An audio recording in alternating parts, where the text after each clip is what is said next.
All right, so we're deep into 2020 on the marketing front, right? Shoppable posts, VR and AR, interactive content, Google Ads, smart bidding, video content, SERP, position zero, voice search, AI. Right, you're all there, right? Well, okay, if you haven't gotten there, well, let's pump the brakes. If there's something immediate that you can do, it's making sure that you're in shape for SEO in 2020. We have none other but the Brittany Muller from Moz today on The Edge. Your weekly digital marketing trends with industry trend-setting guests. You're listening and watching Edge of the Web. Winners of Best Podcast from the Content Marketing Institute for 2017. Hear and see more at edgeofthewebradio.com. Now, here's your host, Aaron Sparks. All right, this is Edge of the Web, episode 346. I'm your host, Aaron Sparks. Every week we bring you amazing guests to chat up digital trending topics and marketing news. So we unpack a key marketing topic for our digital marketing audience, whether you're part of an agency or a freelancer or part of a firm. This show is for you, so be sure to check out all the recent shows over at edgeofthewebradio.com. So if you're new to the show, welcome. We certainly welcome you on board for our live broadcast every Monday at 3 p.m. Eastern. So this is the ropes that we go through each and every week. We go live with our YouTube live cast, and you can find us over at youtube.com/edge of the web. And then you can find our podcast. So we take all of this audio, roll it right into iTunes, Google Play, Stitcher, Spreaker, iHeartRadio, all the podcast aggregators. And then we go one more step further, making sure we got some great show notes and multiple blog posts. You got all the information as well as transcripts of the show that you can digest, as well as taking it all to social as well. So we're trying to hit all the lanes when it comes to giving you information that you need where and when you need it. So check out everything over at edgeofthewebradio.com and get all the show information plus the news that we go over. And make sure that you check out the additional news update podcast that we have each and every show as well. It's a separate show and it's a small show, 15 minutes or less. Try to get there, but I tend to talk every once in a while. Check that out because there's certainly some topical information on a regular basis on that show. Edge of the Web is actually brought to you by Site Strategics, the title sponsor of the show. We're the pioneers in agile digital marketing, and their core specialties are SEO, social media marketing, conversion rate optimization, and omni-channel media marketing and broadcast. So if you're interested in what we can do for you, give us a call at 877-SEO for Web or 877-736-4932 if you don't want to translate those vanity letters. All right. So let me introduce the team over in the production booth. We got Jacob Mann, studio creative director, and Allie Coons, associate producer. How are you doing, guys? Hey. Having a Monday. This is a Monday show, isn't it? But it's always a Monday show. It is, yeah. What can I say? Well, you can say that's going to be Friday, and we're just going to flow right through it. There we go. It'll be Friday before you know it. Okay. I can do that. I appreciate that. If you can actually move time, I'd love to get to Friday right now. I've already stopped your clock in the studio. So. Yes, you have. All right. We wanted to make you aware of upcoming show guests that are going to be on the next few episodes. Next week, we've got J.D. Prater of Quora talking about PPC. Aaron Levy from Tenuity. I always do that. Tenuity on March 23rd. Amy Bishop talking about PPC on the 30th of March. And John Henshaw from Coy Wolf. We're talking to on the 6th of April. So if you're interested in being part of the show, reach out to us. Drop us a line at info@edgeofthewebradio.com. Or if you know somebody that you'd like to see on the show, send us a message over social or to that email, and we certainly can reach out and contact. Set your reminders for the YouTube channel. Make sure you get notified when we actually get live. And sometimes you got to wait a couple minutes here or there for YouTube to buffer correctly. But hey, it's live stream and it's free, right? So to speak. All right, Edge fans, we want to know a little bit more about you. So we're running a quick poll at edgeofthewebradio.com. It's just got a couple of questions, and we're wanting to know what you do and what you're interested in hearing more in 2020. So jump over to the site real quick, and you can dig into that. It's a 3-pager, I think. Well, actually, 3 questions. I'm sorry, not 3 pages. But check it out. We'd love to hear from our audience, and that's going to help guide us into 2020. All right, so that's the show. Housekeeping. We certainly want to let you go over to the news podcast because we cover everything that's trending right now, including Google updates and things that are moving and shaking in the Google world. But for now, let's meet this week's featured guest. Now it's time for Edge of the Web featured interview with Brittany Muller, Senior SEO Scientist at Moz. So Brittany is a senior SEO scientist. That is just that honestly is a fantastic title. And boy, that should be the top of everybody's SEO aspiration to get that title. Brittany Muller, if you don't know her, she's been a senior scientist over at Moz, where she's researching SEO concepts, creating educational content, helping to educate people around the world regarding SEO. And she's actually in international conferences regularly. And she's talking about SEO trends, desires, and at the product team over at Moz. So let's introduce Brittany Muller. How are you doing, Brittany? Doing good. How are you? Oh, we're good. We're having a Monday. Yeah. Happy Monday. Well, I tell you what, Brittany, it's your second time on the show. We really appreciate you joining us, and thanks for doing so. You're always championing some great education in the SEO space. So from all of us in SEO, thank you very much. Thank you. That's so nice to hear. You're more than welcome. So, Brittany, let us know what your job entails. Yeah. So there's a few different facets to what I do.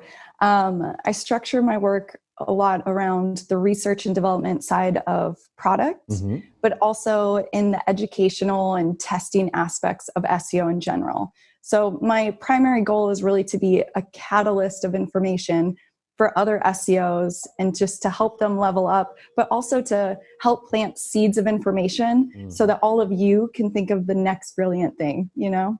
Oh, man. So that's a challenge. There's a lot of things happening right now. And I know you're also focused a good deal on machine learning. And our last show was actually unpacking a lot in that space. Anything recent that has come up in that space that you wanted to share about real quick? Yes. And I don't know how much I can share, but I will just say that I have had so much fun playing around with time series forecasting models.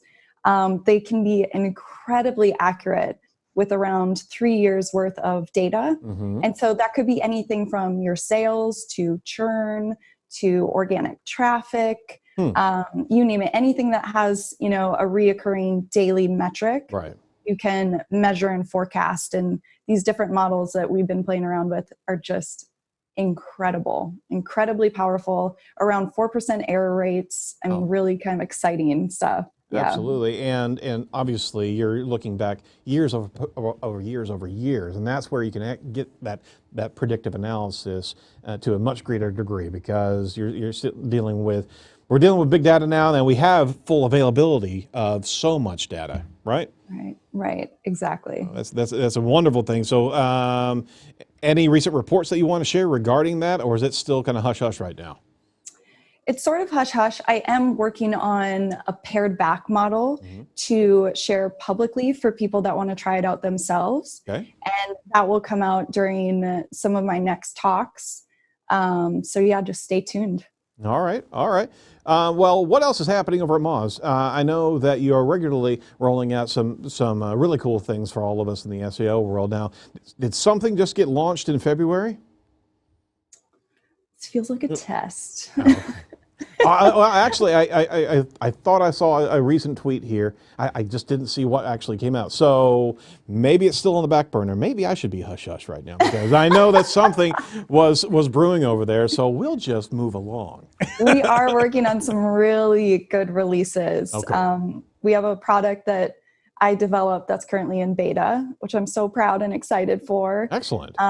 Yeah, so really looking forward to integrating that into Moz and seeing that help further, SEO's research. Very good. All right, so Yeah. we'll have to swing back around and ping you as soon as that actually gets rolled out, because we always want to get some quick updates going out into SEO, and that could very well be a great announcement as well. So we're going to have to hear a little bit more about it after the show. That sounds good. All right. So you just did a Whiteboard Friday here recently, and it was a deep dive into what what's happening in SEO for 2020. And we wanted to get you on the show and ask you to unpack it, because we know that, I mean, you're very good at delivering the Whiteboard Fridays, but you also have a small amount of time to actually unpack that. And it's a great Whiteboard Friday. Got to look at all the transcript notes there. But we really wanted to swing back around and give you time to explore a little bit more about what you covered. So you covered with the initial foundational SEO basics. That always should be a factor of execution. But let us know some of the so our show serves a number of different audiences, a lot of digital marketers, a lot of SEOs, but also company owners that don't know these spaces and how to actually review what those digital marketing companies are doing for them. So what should they be paying attention to from a foundational standpoint? Yeah, that's such a great question. I think to have the foundational aspects in place is still key. But with that said, I love seeing these SEOs like Emily Potter testing those norms, where she removed meta descriptions from an entire section of the site, and it actually started to perform better because the way that Google was marking it up, via the algorithm was actually more enticing for people to click through. So I do think these things should be very specific to your site and to your specific industry. By all means, should you, have the foundations in mind, but I consistently want to challenge people to just try different things, and try things based off what you're seeing in search results, right? Because Google houses all of this information. So they know what most people searching for X are looking for. And so when you're looking at that search result page, make mental notes of what are the reoccurring themes. Are they showing lots of images or lots of video? Is it listicles?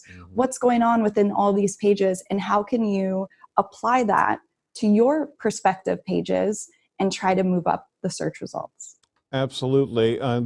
That seems a bit scary, taking out meta descriptions out of an entire site. But are we in this space where we should be testing out those? I mean, we got alerted last year that multiple headlines don't really matter. H1s don't really matter. And that was some earth-shattering information. All of a sudden, everything that we've been focused on, getting your H1s right, now we really don't even have to worry between so there was a number of experiments. I know Glenn Gabe was actually rolling out a number of experiments regarding removal of headlines or changing of headlines.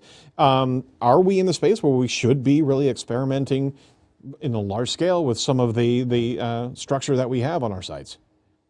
Yeah, I think you have to be so careful when you hear news and research like that, because it's performed with a corpus of data that's probably specific to an individual site or an industry like automotive or medical. These things change so much space to space, especially in the, in the medical health areas. And so making sure that you are running some of your own experiments for the things that your primary concerns are around to see what really works for you. And, there's an incredible amount of case studies where people have done these tests themselves, but there's also tools available to help you do some of that. So for example, Distilled ODN, which I have no affiliation with, they do an incredible job of segmenting a set of pages and running tests on those. You can also do these things by hand and just really see what's working for your users. It all comes back down to what are your target market really looking for? What is the intent?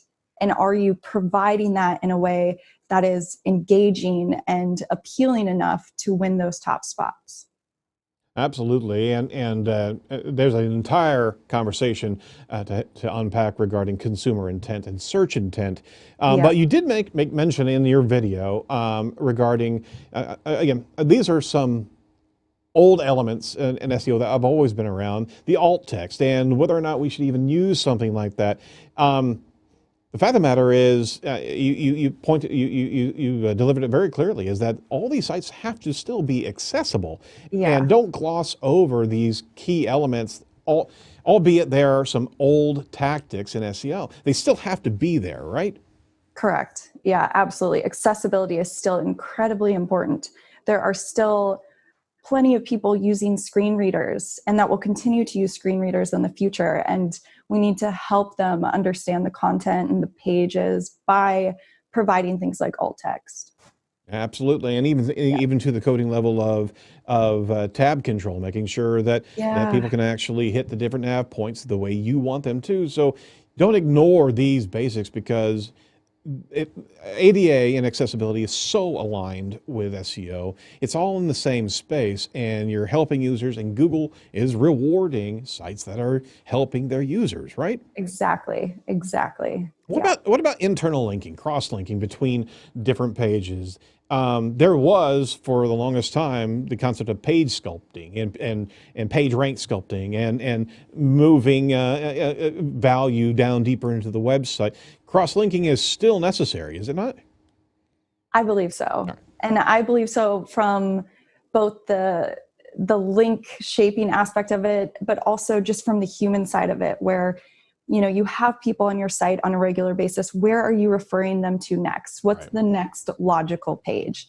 And Kevin Indig he has a great talk from Tech SEO Boost 2 years ago, where he talks about doing this at a very large scale. And I think it made a lot of us kind of perk up and think, what are the implications for the sites we work for? Mm-hmm. And so continuing to see different cases roll out where this had incredible impact on large pages that needed to really sort of showcase to Google which pages are the most important, right? And also, again, just for users, where you generally want users to go. What are your high converting pages? Mm-hmm. What pages bring in the most traffic? Like you're likely already aware of those pages, and helping to direct people to those will be helpful all Absolutely. around. But also bearing in mind that if that page that user's on is an educational page, don't move them to a transactional page immediately,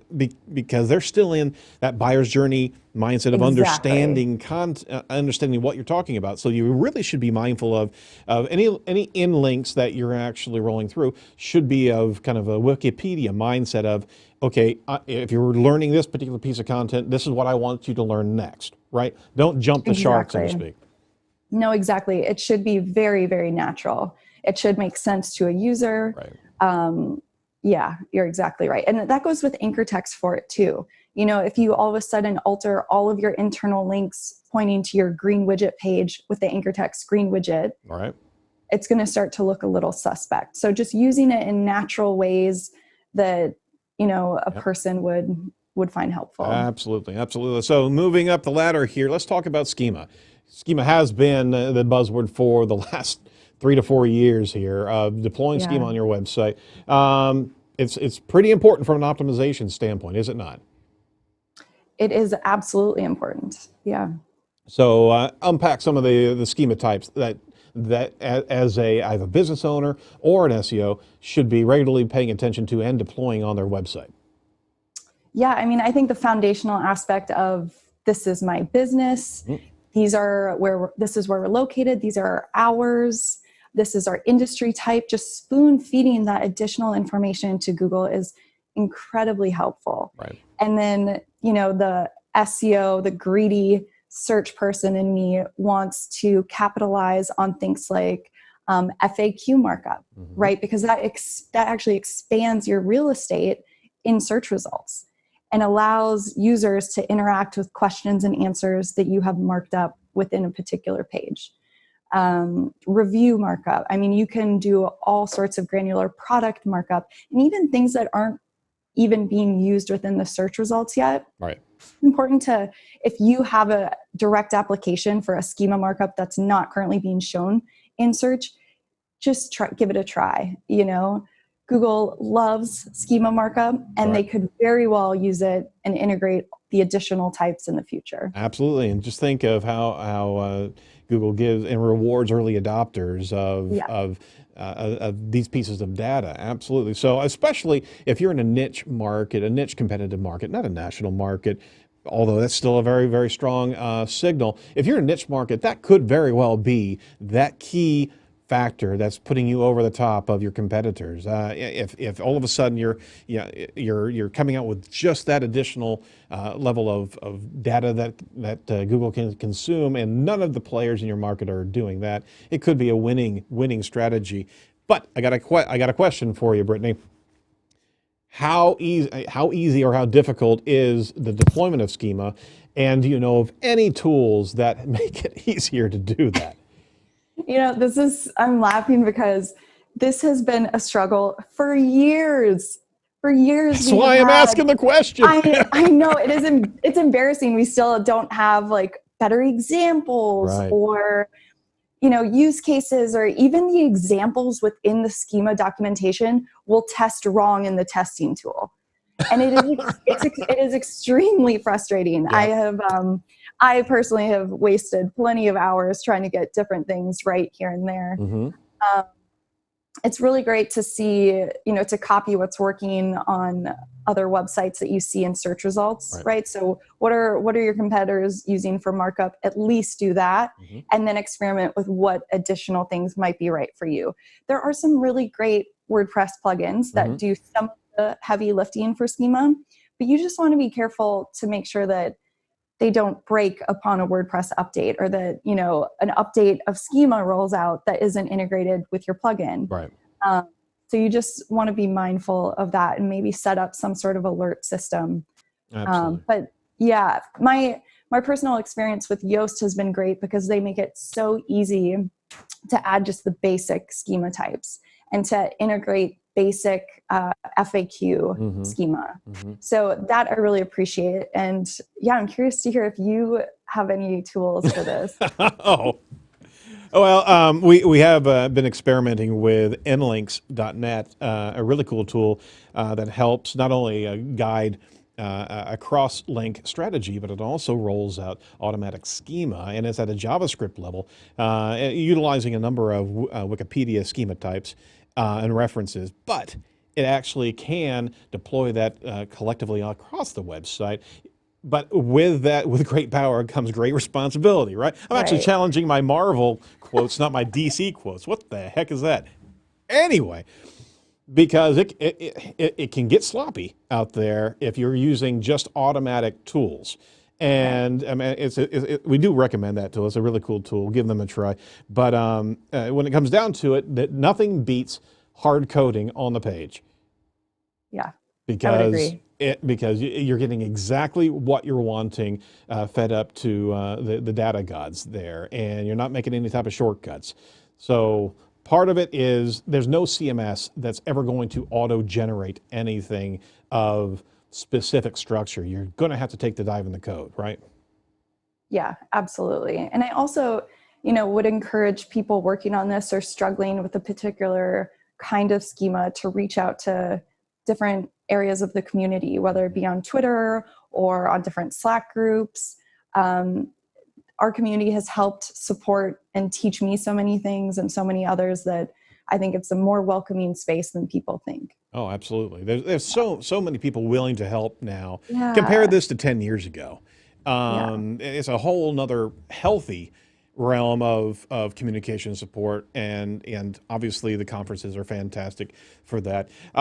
Real quick, by the way, for our listeners, be sure to hit the bell on our YouTube channel so you can get reminded when we actually go live. And if you're interested, we'd certainly love for you to jump in and give us a review on shows like this one, because we're able to bring you some really, really sharp guests, and they can unpack a lot of information. But we'd love the review on that. All right, so there's a gratuitous plug, Brittany.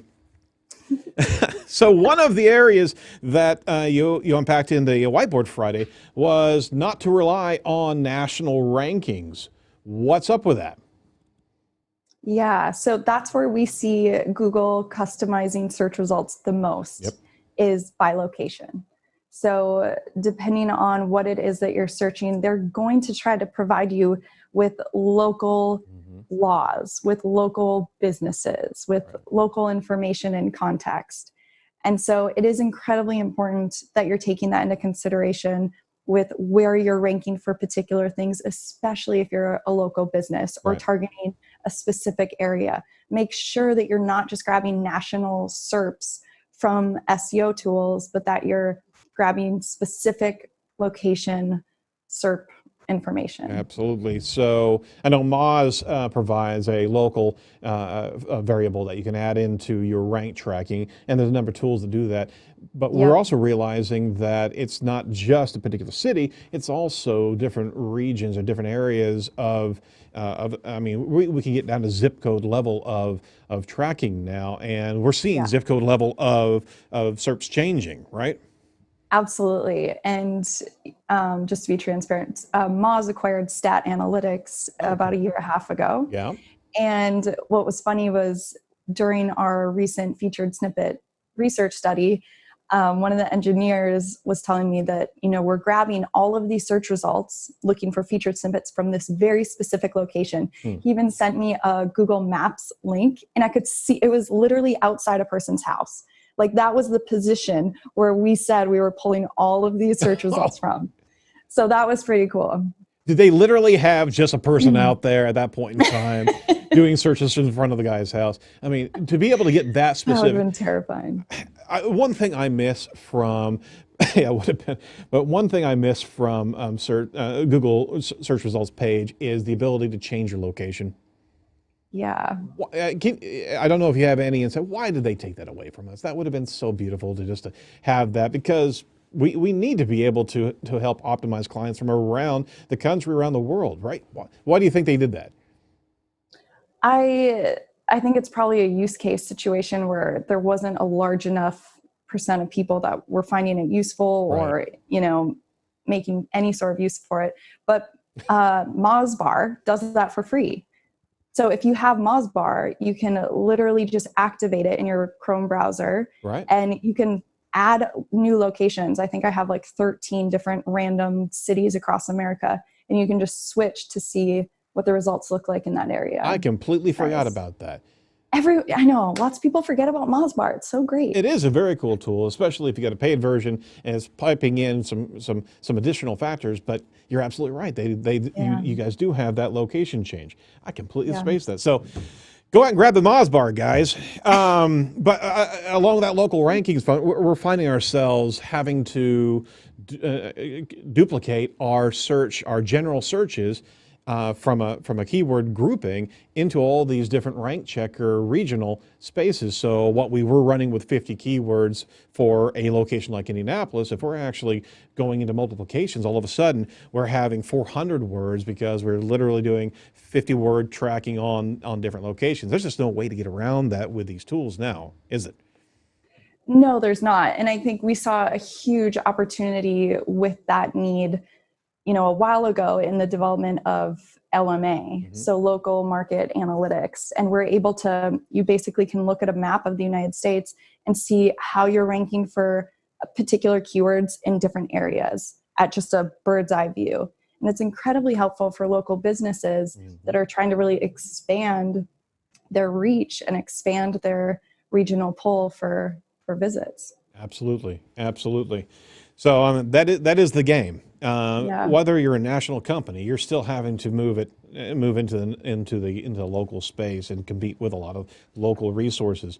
All right. So this is what I wanted to get back over to is the user intent, search intent. It is a huge factor in understanding how to be able to provide content that's valuable to the consumers. How do you go about that research? Be able to find what content is really useful to your users. Yeah, I think you have to really consider the shift from keywords to intent. For example, if you do a search for men's sweaters, you'll get some results. And then if you change that to men's cardigans, you'll get very similar results. But if you were to change, men's to women's sweaters, it's incredibly different, right? The intense shift. And so focusing on the intent actually makes your content efforts a bit easier than trying to focus on all of these keywords and keep track of all of these keywords. It's really what are people searching for and trying to discover in a particular search query. And that's why you have to lean on Google's data. You have to lean on the results that you're seeing for these particular searches. And it surfaces so many wonderful things. It tells you, you know, who your true competitors in different niches are. It shows you, you know, what sort of content is outperforming others, and how can you cultivate and integrate that sort of value and then some, right? How can you do that better? And so it sounds so basic and so silly, like just look at the search results. But Right. if you can integrate that, and if you can write up different ways of doing this at scale, it's incredibly powerful for your site. It gets back to keyword research originally, but not just keyword, obviously. It gets back into, you should always be paying attention to what your consumers are asking of Google, right? Absolutely. Things are shifting. Absolutely. They're shifting all the time. And if something is trending that you're not paying attention to because you had your keywords set up for rank performance 2 years ago, Yeah. you have no idea of either a new player or just new factors when it comes into decision making for your product or service.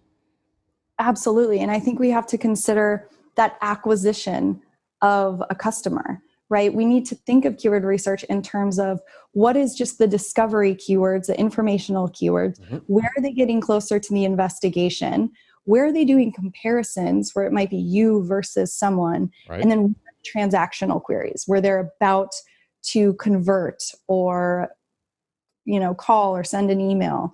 And what does that look like for you? And what I typically suggest people do is to flip that triangle on its head and focus on those long tail, lower search volume, high transactional intent keywords. That Absolutely. is where you're going to make an ROI way faster than trying to target the informational keywords that have, you know, tens of thousands of searches but are too far out of your reach to even focus on yet. Absolutely. Really start to, flip it upside down, focus on the transactional, focus on the investigational, and then move your way up. And I'll double down on that also, like we talked about, make sure your interlinks to different pages match that stage of the query, because if you're pushing them Yes. too far, too fast, Yes. you're going to increase your bounce rates. You're not going to be getting what you're getting. So it goes hand in hand. You got to be able to match where your consumers are, not only from how they're coming in, but where you're routing them to that next stage of the journey. Exactly. That was like a holistic Zen moment right there. All right, so obviously user intent is incredibly important, fulfilling the searcher intent, but also you unpacked you stressed a good bit of your Whiteboard Friday discussion regarding the featured snippet combat, and we know it as position 0. We know it as a knowledge panel. Well, the knowledge panel is to the side, but this featured snippet combat, especially with the deduplication of losing the organic rank in light of the favored position 0, how valuable is this real estate, in your opinion? You know, I think it's incredibly valuable. And I know people were sort of up in arms when Google removed the organic result for the featured snippet. But quite frankly, as a searcher, it's more helpful, right? It gives you more variety. It's less redundancy within the search result. That side of me understands. And I want to stress to SEOs that, you know, if you're not actively targeting these featured snippets, your competitors will, right? And someone has to show up in voice search, right, for different queries. Yep. And it's such a great way to expand your search real estate across voice and across different types to really own that authoritative featured snippet position. And, you know, different people are also testing removal of their featured snippet because they want the FAQ markup, which isn't available anymore if you're in a featured snippet. What will happen is, you know, that URL will now be somewhere on page 2, and page 2 doesn't show FAQ markup. So it's a really interesting play to see some of these savvier SEOs experiment with losing the featured snippet on purpose to create a larger real estate below and measure, you know, the organic traffic there versus the featured snippet. Absolutely. When it got down to it, it was not only losing the organic listing, but it was also the click rate. what they were experiencing from the click rate of the feature snippet as opposed to the click rate of the organic listing. People are getting all the information they're wanting to know from that featured snippet. How does that reconcile to the ROI side of things, the transactional side of things, as opposed to the brand support and growth of that value as an authority in the space? Yeah, that's a great question. And my answer would be, finally, we get that information. There have been so many half-done research studies claiming to know what the click-through rate of a featured snippet is. Mm-hmm. And with that organic result present, it's an impossible thing to know. It just is. Google Search Console doesn't give you that information. These tests are faulty. So now we're finally able to perform some better research and better understanding around, is the second result having a higher click-through rate for a particular industry? Is the featured snippet getting more traffic? I mean, these are things that we can start to uncover in different sectors. And I know we're really excited and actively working on some of that research. Well, it's great to be able to have the information, but brand is not nearly as easily measured as click traffic. And boy, that's a tough sell to your higher ups. Yeah, we're actually going to stay in the featured because we want to build that authority, that eat factor, right? And stay away from potentially doubling our click traffic. Again, it's great to be able to have this conversation regularly happening, because now you see SEOs really understanding the real estate that you have on that SERP, that there's so many valuable areas there. And I mean, it's much more of it's no longer such an unstable scenario.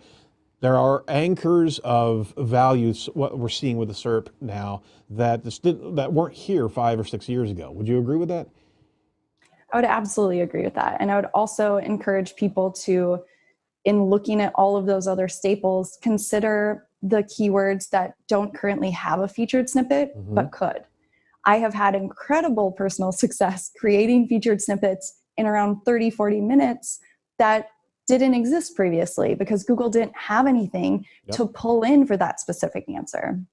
And so it's really about making some of your own opportunities where you see questions that aren't being answered, where you see information that isn't packaged up in a summary, easy to consume and easy to say voice-wise, that Google could use for that spot. It's absolutely mind-blowing how fast you can get a featured snippet to show up if you try for a really low volume query with a question.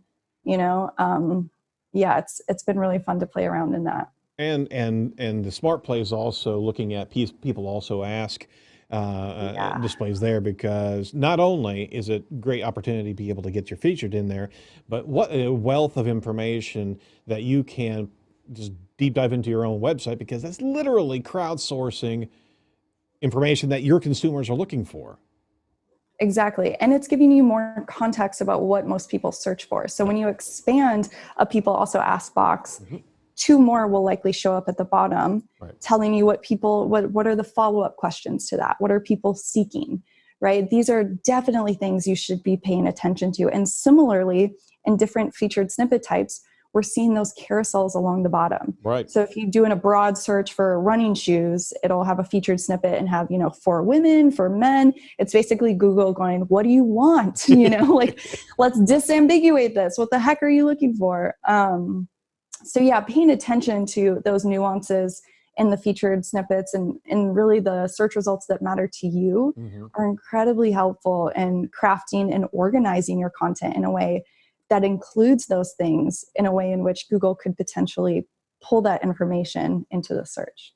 I mean, there's no better research tool than what Google's actually showing up for us. You just have to pay attention to it and annotate it. Make sure that you're watching and documenting this, because the last thing you want to do is watch these things and not have some sort of factual representation of where things are. And the rank tools now are great by giving us the ability to understand and inventory the feature snippets that we have right now. But this segues into the last key topic that I wanted to open up for you, and you really did stress a good deal on the Whiteboard Friday on this, and this was moving from keywords to topics to entities. Yeah. So really understanding and providing guidance on how you should be looking at your site. It's not just buyer's journey pathways and user funnels, but it's also how are you actually making a point of evidence and creating a knowledge space regarding entities that you're talking about. Can you unpack that for us? Yeah, I think it's incredibly important to show your authority and expertise in a space by having this breadth of entities that correlate with one another and help support the overall goal and information of your website. This is really what Google pays attention to in, their indexing of information. They obviously have their own entity graph and information that way, but they really, really, encourage websites and webmasters to think of, what are the people, places, things that correlate with this information or can help support or that people might be searching for, and integrating those into your content, into your website can be incredibly valuable for your site. Absolutely, and that's when you can strike gold in the knowledge panel side of things. Yeah, exactly. That's almost being christened by Google as the authority there. So the long and short of it is, don't look at your site structure as an organizational flow. Look at, are you representing the concept that you're talking about the best way? And if it gets down to, if you've got a singular destination page of this entity, build an argument around it with all the chess pieces you have on the board, which are your website pages, as well as the inbound factors coming in. Link to the right source. Don't link to that transactional page if the key page that is truly going to be beneficial to the user. And from a data standpoint, Google understanding that you are authority, you may have to shift your link pursuits to be able to have the lift on other areas that you didn't consider before. Right. And if your content starts to get, long because of this, and because you're trying to provide supportive entities, make sure that it's scannable, right? Make sure that it feels and looks okay on mobile and someone could just scan for the subtitles and understand what it is that you're getting across. And to take that even to the next level, make sure that you're providing page summaries, either at the top or the bottom of a page. We see these summaries, I believe it was for weight loss, had control over, I want to say 28 of the top most searched for weight loss searches. Wow. Because it was this really long, article about all different types of weight loss and people and fitness and food. But at the bottom, it had a really beautiful summarized kind of takeaway. And Google has been using that and featured snippets all over for those weight loss queries. So keeping in mind, it is, long form content can still do incredibly well, but the short, summarized, omitting needless words, think of it as how you would speak it.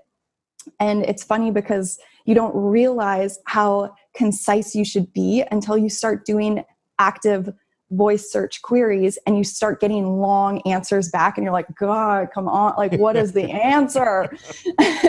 And so it puts it into perspective that, it needs to be real short. Like people just want to hear it, right? They're either on the move or transferring from thing to thing. And so giving people options to consume, whether it be scanning, whether it be a quick summary, whether it be audio, right? What if I'm walking to work and would rather listen to this article?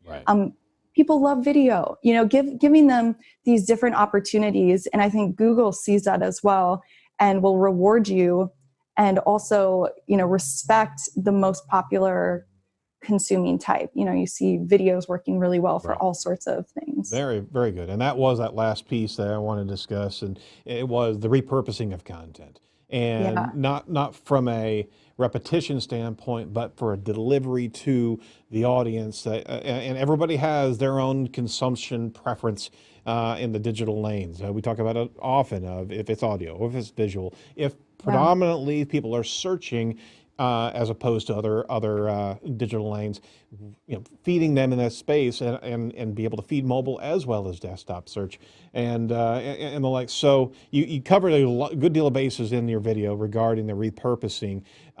Is that now starting to be more commonplace in the marketing discussions of, okay, we're going to move this concept.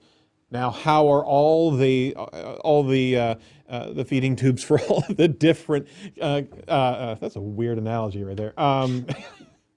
But I mean, is that part and parcel of a mature marketing organization? Is repurposing for the goal of delivering it to the user's comfort level? Yeah, I don't think it's thought about enough, to be totally honest. I think as marketers, we tend to get really excited by shiny new objects and new pieces of content. And I'm just as guilty of this as, I'll work really hard on a particular piece of content and put it out there and sort of forget about it for a while. Mm-hmm. When really I should be considering, where else could I repurpose this? Where else is my audience? Could I put this into a slide share? Right. Could I expand my reach, my online real estate reach with this particular content and see if it does really, really well on Quora or Reddit? And what's fun is when you get in a specific industry, like at my previous company, Pride, we experimented with all sorts of different platforms for very technical medical content. And we looked at the analytics, and we decided, okay, we kind of tried Pinterest and SlideShare and YouTube and Flickr. Like, we were trying all sorts of weird things. And we saw that we were getting the highest quality traffic from SlideShare. People wanted this medical information in an easy to consume, simple way. And so we doubled down on that platform. And I highly suggest any of you watching, experiment that for your space, because you're going to see outliers that outperform the others. And I don't think it's necessary to invest in every platform out there or every big major player. Right. But what are the players for you? And what are you seeing in search results? It's funny enough, Moz has a free domain analysis competitive tool. I can send you the link. What it does is it looks at your website's top ranking keywords, and it tells you who your competitors based on those keywords are. Right. And it's the most accurate picture of who you're up against. But more often than not, you'll see things like Pinterest and YouTube, and it's just a beautiful reinforcement that you should be investing in repurposing content on these platforms. And not only that, but do it in a strategic way. The content that does really well for your site. The content that converts users or that brings in the most traffic. Start there, right? Repurpose the most watched videos into different things. Repurpose the most viewed blog articles. And so it can be very strategic in that way. Oh, absolutely. And again, that's not an anomaly or an error that you're seeing Pinterest in that competitive space. It means that there's where the consumers are going. So jump into that platform. Absolutely. Exactly. All right. So Brittany, it's always great to be able to unpack this with you. The last stop along our SEO 2020 train here would be what not to do in 2020. Oh, man. That's a whole nother bloody show. I realize that. But top of mind here is what I've been watching as kind of a hot potato right now is guest blogging. What do you think? Is that still a viable execution? I know that there's been some discussions of potential penalties in that space if Rail Sponsored is not out there or the no follows aren't really addressed in the content. What is your thought about this? Is guest blogging still a thing? What's funny is I always think to, the late Eric Ward, who made the greatest points about building links like that, and particularly around guest blogging, in that the way that you should look at it, and I believe this is true today, is if Google were to disappear tomorrow, would you still get adequate traffic from other sites? And so if you find an opportunity for a website to publish a post in an area that makes sense and that you think people will visit and read and consume and potentially, go to your site because of, I think by all means you should do that. by all means. Now, when you're looking at it just from a link perspective, you can get into hot water, especially if you're spinning out low quality, unoriginal content and you're not doing it for those right reasons. I would focus your efforts elsewhere. Absolutely. But if you're actually doing that, then you probably have a few other problems that are happening along the way. All right. So what else should we not do in 2020? Oh, can we just stop getting in, these tiffs online over what a particular word means? Or, I feel like our industry is built on the backs of some of the most incredible, brilliant, wonderful people. And it kills me to see these things unfolding week after week on Twitter about the most banal things, right? I would hope that as an industry, we can help each other level up. We all deserve that. And especially the new and upcoming hungry SEOs. Absolutely. They deserve that more than any of us. Yeah, because you certainly don't want to have them see scorched earth when it comes down to communication.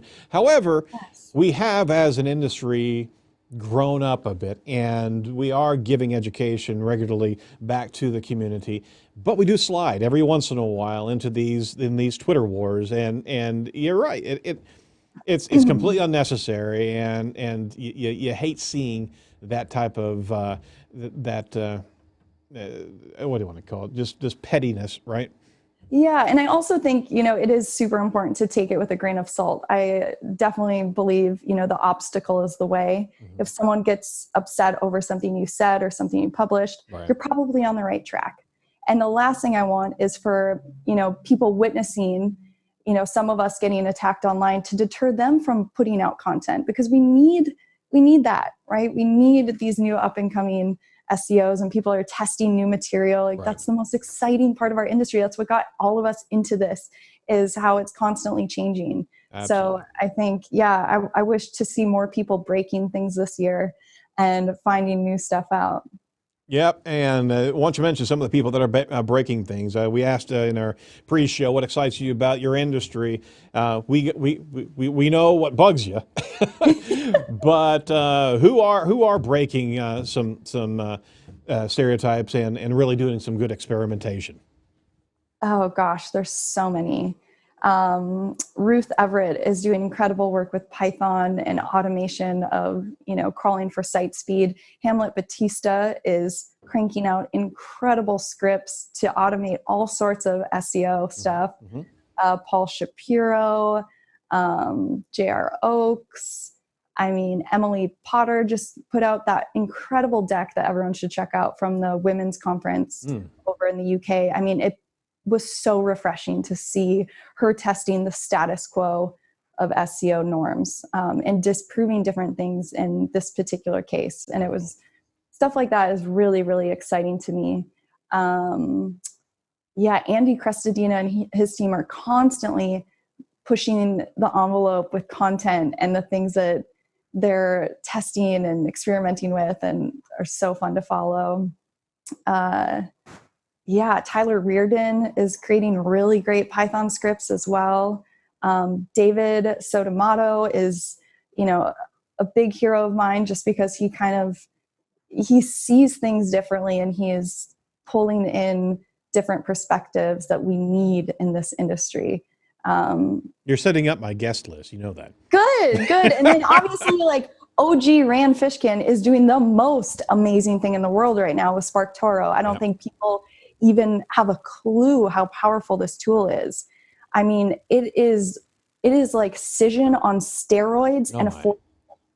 It is unbelievable. I went to school for PR, and knowing where your market is and how they're communicating and who they follow, and in such an easy to consume way. I'm just so proud and excited for him. Very good. And we're trying to write down all the names back here. Oh yeah, all right. Yeah. Good thing we got a transcript. J.R. Oakes and Paul Shapiro as well. There's some. Just you rattling. Alexis Sanders, so many. I could keep going. Yeah, well, that's the thing, is that, and that is the testimony to what's happening in this industry right now. We're in a space of experimentation. We're using machine learning now to the greater good as opposed to Skynet. We're actually we're Right. plugging in now and we're testing. We're trying things out. We're not fearful of breaking a few things on our website because Exactly. we're seeing Google a good deal more forgiving and appreciating, hey, trying some things out, right? Breaking the norms. Oh my gosh, exactly. Nothing is more refreshing to me than getting emails that aren't asking a silly basic question, but are saying, hey, I tested this thing. Look what happened. Emily Brady is a young green SEO who most people probably have not heard of. She is doing the coolest featured snippet tests I've ever seen. Oh, wow. And her theories are encouraging to me, right? These are the things that I want other people to see and be inspired by. And so I think, different SEOs in this space help to lift those other up and coming SEOs up because they're still looking at this so differently. And it's so powerful and so fun to see how that unfolds. Absolutely. Well, that's a good roundup for SEO 2020. That's ending it up with a nice exclamation point of just lifting up the industry collectively. So kudos to you for giving the shout outs there. Brittany, it's always a pleasure to have you on the show. We'd certainly like to have you come back again and unpack what's going on at Moz or what else you're actually working on regularly. So the door's always open to share with our audience, okay? Thank you so much. I really appreciate it. Of course. So you had a funny moment here. Just briefly, you were just referencing in our show notes. You were actually supposed to be on The Bachelor, but what happened there? This is so funny. I don't know what happens to me on certain days where you have this information. This is, such a weird fact that I never talk about. I can't believe I put that in the question. That's super embarrassing. I was supposed to be on The Bachelor several years ago and opted out at the very last minute because my dad and my brother were not supportive, and rightly so. I think it was probably for the best. Yeah, well, we can certainly support that. I have a daughter. What do you think would have happened? Like if I had been on do you think you wouldn't be here? We wouldn't be. But my question to you is, let's say I did something like that, or someone, some new SEO does a show or something. Can they come out of that and pick something up in an industry and maintain credibility in this sort of space? I think so. I think really? so. Yeah, I would hope so. I would really hope so. I think that was a weird, sad concern of mine. Oh, really? Yeah, I can understand. I can understand that. Aligning yourself.